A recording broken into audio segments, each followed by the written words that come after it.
I love getting to talk to you throughout this election cycle because every conversation there's a different tenor, there's a different historical event that happened, and the same can be said for this conversation today because you and I spoke the day after the Biden-Trump debate, and the mood from Democrats was really somber. It was this reckoning. It almost felt like a mourning. Now, after the debate between Vice President Kamala Harris and former President Donald Trump, what are you feeling? Look, today is a little bit of a strange day because of coming off of what happened yesterday. It almost feels wrong to talk about politics, but here's what I will say.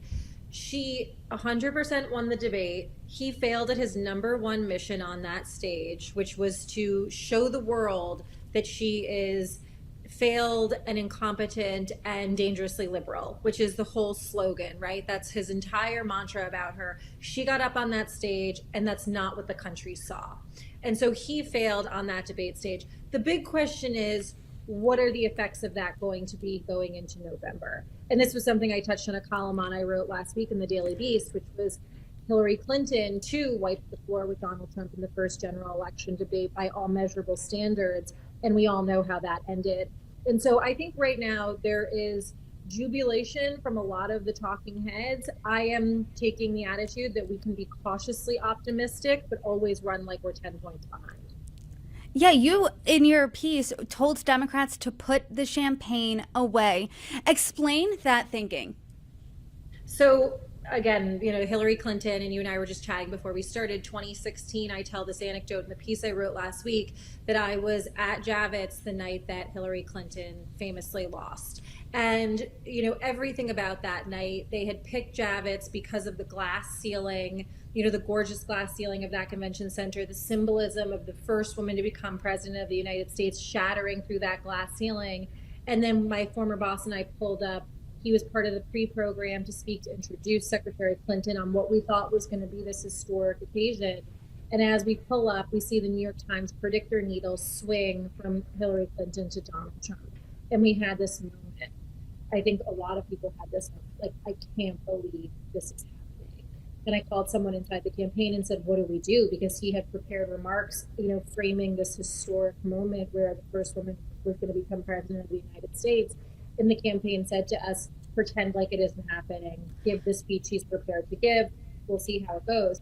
And that moment really stays with me. It stuck with me through a lot of 2020 with Biden, although that was totally different circumstances.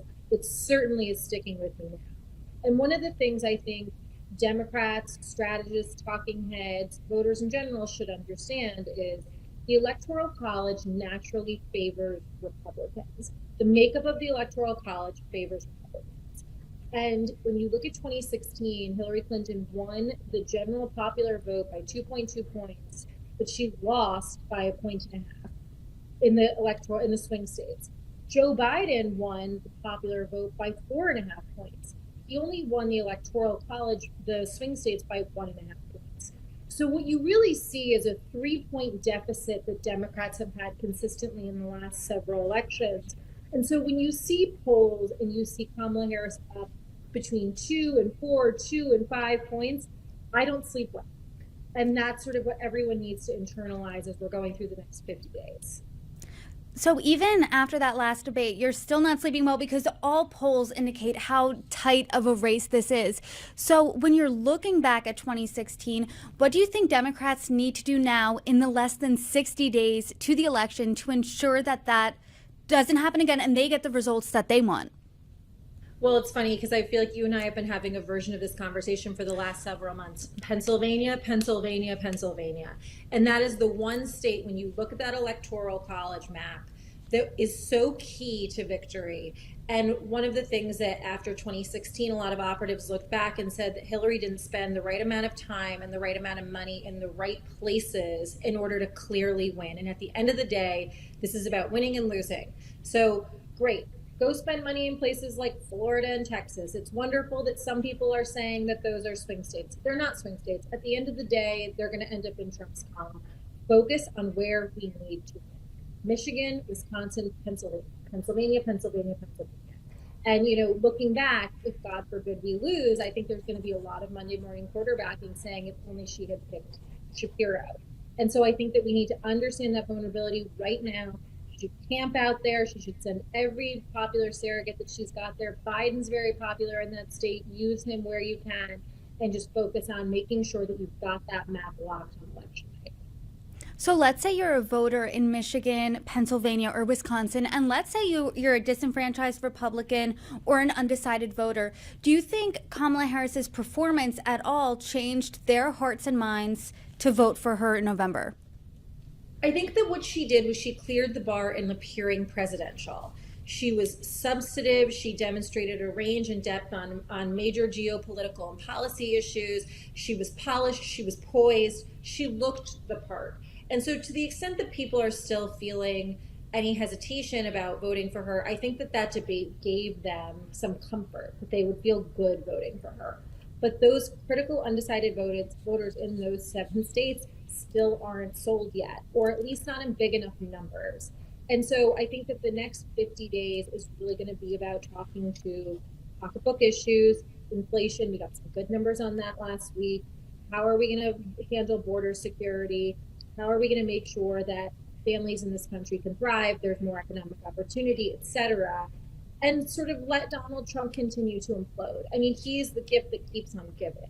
You have him at the debate, by contrast, talking about migrants eating cats and dogs, and then a week-long cycle on this debate as to whether or not it's true, and his vice presidential candidate goes out with Dana Bash and essentially confirms that they made it up in order to get people talking about the migrant issue.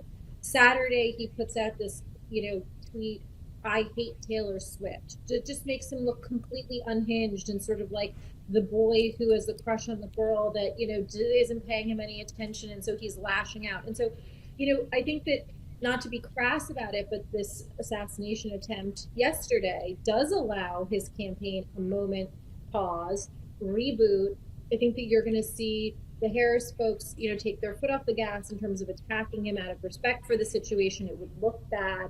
There is going to be, who knows, maybe 24, 48, maybe even 72 hours where they're very focused on who was the shooter, what were the issues with the Secret Service, how did they allow this to happen again. You could see some rallying from the base. I anticipate he's going to see some money come in on online donations. And so perhaps this is a moment for him to get his act together and never waste a crisis, as they say. Stop hanging out with Laura Loomer, get it together. So again, cautious optimism. It feels like it's going in the right direction for her. He is doing all of the exact wrong things, but 50 days is a long time.